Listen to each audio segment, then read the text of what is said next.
معي عبد الكريم الشيخ من مدينة الرقة. أجل المجتمع مفهوم الأمة الديمقراطية، وشو يعني مفهوم الأمة الديمقراطية، وشو بدنا نفهم الأمة الديمقراطية، وشلون إحنا نطور بذاتنا عن طريق التنظيم، عن طريق الإدارة الصحيحة، عن طريق القيادة الصحيحة.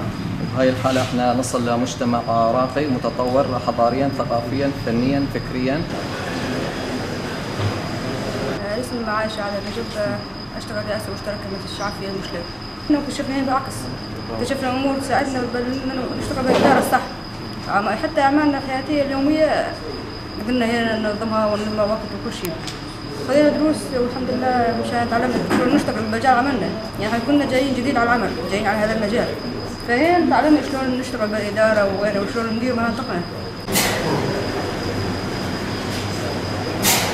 المشرف على أكاديمية المجتمع الديمقراطي في عين عيسى، فنتمنى من جميع الرفاق أن يلتزموا التزام بعملهم بعد ما يطلعون من عندنا من هين، ويكونوا ناجحين، ونتمنى لهم مستقبل باهر.